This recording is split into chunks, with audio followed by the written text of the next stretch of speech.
another day. It's another day in the neighborhood. Yeah. How you feeling today? Look at you. Look at me. Whoa. We done been a long time in a longer place. Guess what I got for you today? I got L's Holy Quran with the 9 and the star. 1, 2, 3, 4, 5, 6, 7-point show. And a shovel in the back so you can get out the damn trenches. And the staff. Man, take a look. And the white hat double brim type shit. Don't play. Who am I? I'm Shaky Elohim, but I'm Dr. York. Yeah, I'm that Dr. York. You know what I'm saying? I picked up the torch. I've been reading some Holy Quran. How you doing today? That's the first thing. I mean, let's just talk about something. We can talk about this. We're going to talk about this. I got a lot to read right here for you. Just like this. It took some time to get the knowledge to you. The knowledge was information to inform you. So they say it was gathered in a place and then they put it out. So they call it affirmation. Information, affirmation, understand, stand, overstand. It don't make a difference as long as you know this. When you know this, you won't be the best. Like I'm one of the best. I'm one of the best roller skaters. But it's okay because I don't roller skate. I roller dance. It's a difference. See, that's where we make the distinction. And then, you know, what people do in the day, to me, it's silly. They're doing the silly, but it's okay. Anyway, I'm not here to talk about people. I'm here to put out this knowledge and explain how we all can come back together. See, it's like, what do you do in 24 hours of your day? For 24 hours of your day, what do? You work 8 hours, you rest 8 hours, that's 16 hours. It's 24 hours in a day and in a Knox, what they call the night. It's 12 hours in a day. Let's get that straight. Okay, it's not 24 hours in a day. They lied to you. Right. They lied. But anyway, you say who is they? Let me just go back with this right here. When we talk about Egypt, it was called Mizraim. When we talking about the Romans, guess what? They were black.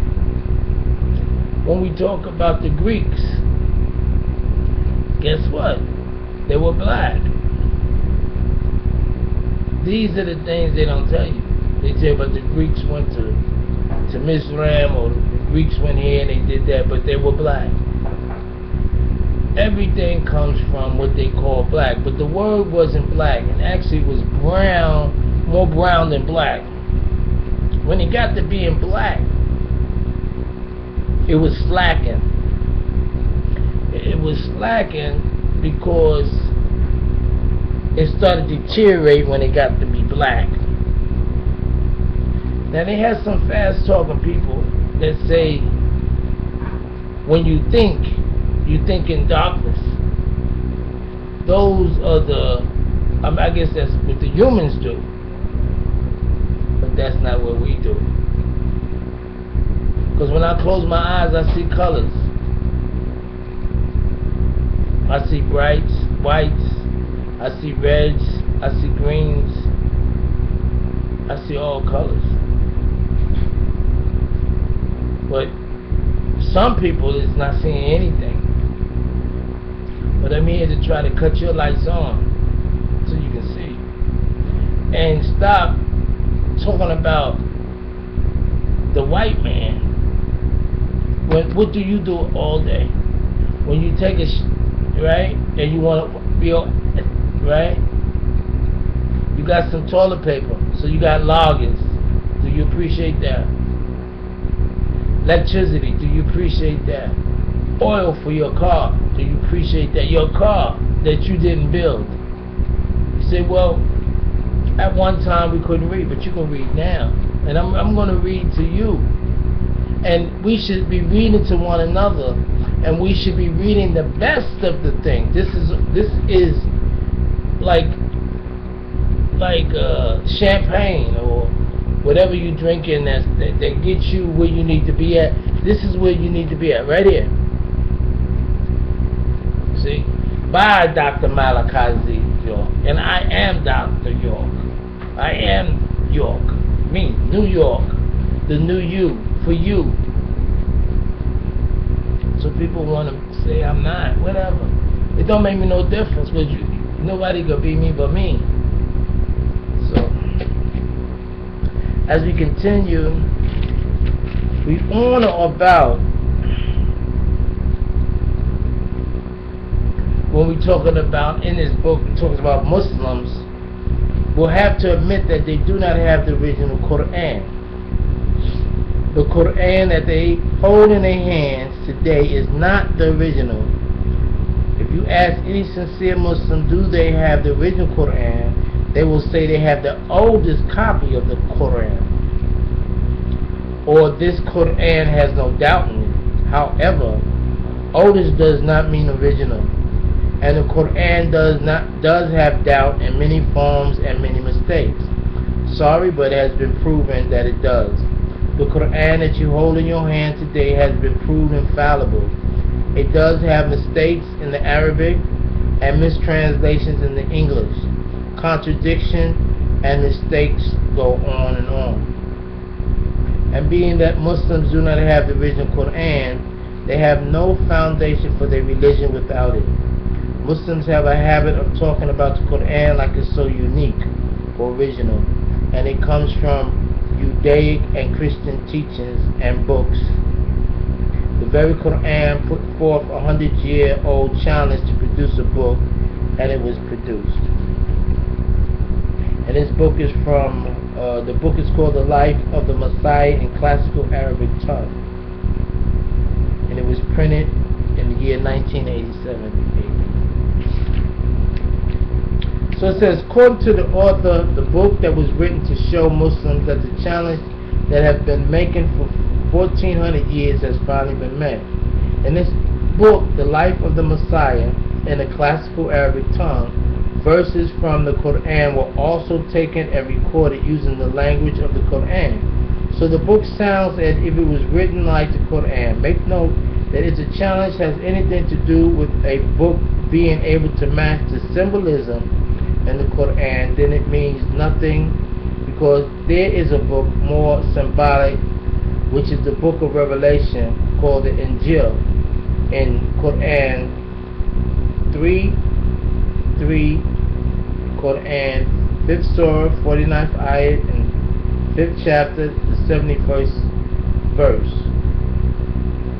The Surah is the chapter, the ayat is the verse.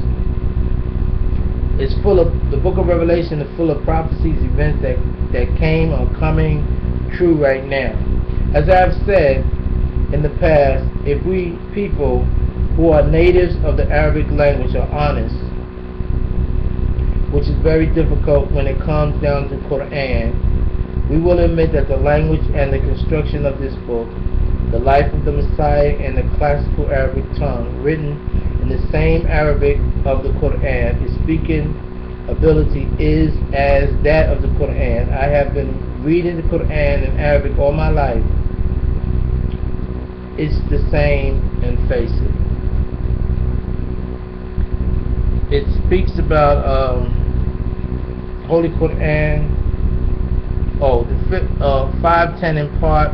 In case you disagree with Zayd bin Thabit on the point in the Quran, then write it in the dialect of the Quraysh, as the Quran was revealed in their tongue. That's Sayyid al-Baq, Bukhari, Volume 6. Another place in the Quran, 43:3, it literally states that the Arabic and English translation of the Quran is in Arabic for people who understand. Holy Quran, 41st Surah, the 3rd ayat, a book whereof the verse are explained in detail, a Quran in Arabic for people who understand. Surely if Allah is all-knowing, then He knows that the whole world did not speak Arabic at that time, and He would have definitely known that 1400 years after the Quran had been revealed that the whole world would not be speaking the Arabic language, not to mention the Quraysh dialect. Here we are in 1996, and less than 10% of the entire world speaks the Arabic language. You cannot tell me that that's not racism. The Quran took some of its stories from Jewish folklore, others from Christian stories, and even others from Egyptian Coptic stories, such as the story of the raven coming to Cain and Abel in Quran 5th Surah 27 to the 32nd ayat. According to Dr. Anis Sharanson, the story came from an ancient Jewish tradition, AD 150 to 2000, preserved by Pike Rabbi Eliezer. Also, the second Targum of Esther, which dates back to the 2nd century AD, 400 years before the Quran, is found to be the source of Quran 27 Surah, the 17th to the 44th verse. How can you explain this? More proof that the Quran was not for everyone is simply promised in paradise. Take a look at Holy Quran 76 ayat, 2nd verse, 7 to the 21st verse. 76 Surah, 7 to the 21st verse.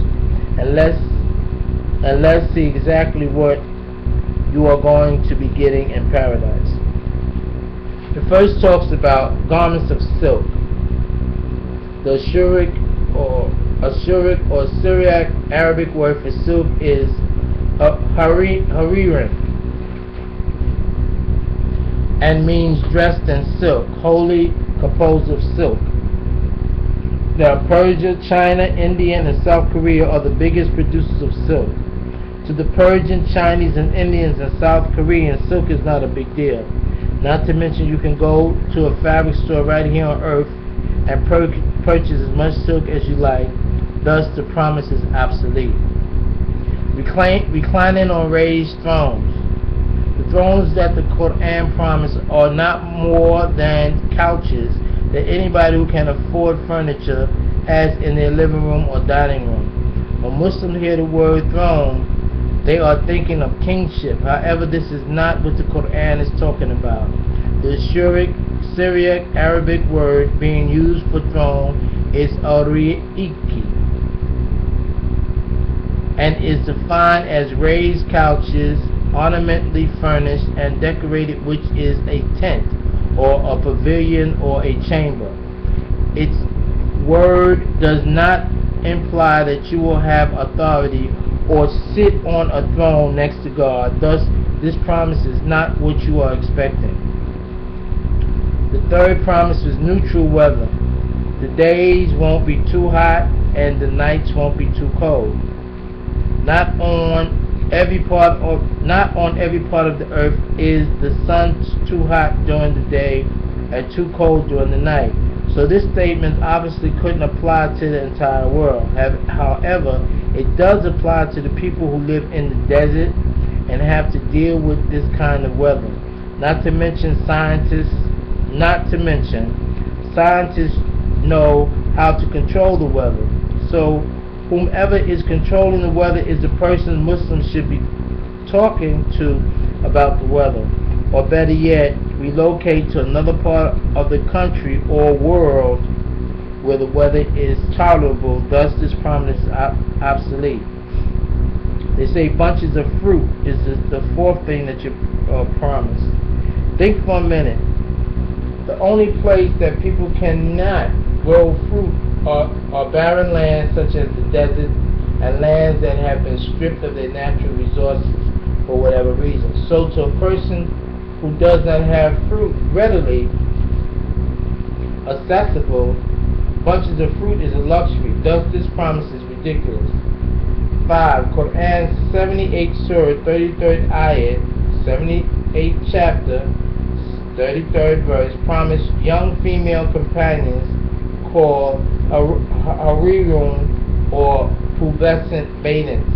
First, I would like to point out the fact that in Islam, men are allowed to have up to 4 wives, in some cases more. Men are allowed to choose from a number of wives, and the women have no say. So, the point being, Muslims already have their pubescent maidens right here on earth, and the word in Arabic is hur, which is H-U-W-R, has nothing to do with pubescent anything. According to Arabic English lexicon, hur means intense whiteness of the eye. Nowhere in the Quran does it say that women are promised anything in paradise for being righteous all of their lives. Muslim women should be asking, what is it in for them? Or otherwise they should be able to live their life to the fullest while here on earth, the same way that Muslim men are doing. This is how you know that the Quran you hold in your hand today was written by men. Thus, the promise is unfair to women. And think about it. Why would God, Allah, have to promise you a virgin woman in heaven? I can go on and on, however, I'll stop right here because I think you got the point, which is all of the material possessions that the Quran promised in heaven or paradise can be obtained right here on earth. The Quran was appealing to the people who lived 1400 years ago, when the refrigerator back then would have been a dream come true. The Quran was simply written for those who desired to get away from the harsh life of the desert. So again, scholars are playing word games on you, non-Arabic speaking Muslims. This is why it was necessary for us to go into Islam as taught by these pale Arabs and these Negro converts. Islam is not suited for anyone who wants to exercise free will or have their own point of view. Anyone who scrutinizes and investigates does not sit well in their fate. Take for instance Imam Wallace D. Muhammad, son of the Honorable Elijah Muhammad. He has to talk bad about his father in order for these Arabs to accept him. Suraj Wahaj has to talk bad about any other Muslim leaders who doesn't agree with their Saudi Arabian concepts on racism. Imam asks, Islam asks you to forget the Middle Passage, which is the transportation of slaves from Africa to America. It asks you to forget all the lives that was lost before, during, and after slavery. It asks you to forget about the injustice and the travesties that our ancestors endured. People like Harriet Tubman, who risked her life for freedom. It asks you to forget about the genocides such as AIDS and the Tuskegee experiment, where Nubians were injected with syphilis for over a period of 40 years. It asks you to forget about the subliminal subduction and inferiority complexes that have been put into the minds of Nubians worldwide. It asks you to forget the hangings and the castrations. It asks you to forget the KKK, which is the Ku Klux Klan, the lynchings, and the way Nubians were treated worldwide. Just reflect back for a minute to the Rodney King beating back in 1993. It asks you to pretend that there was no racism in Islam. Arabs come over to America saying no more racism, but it's easy for them to say that because they never had to endure racism. But ask a Palestinian Muslim about Jews. He hates them. And the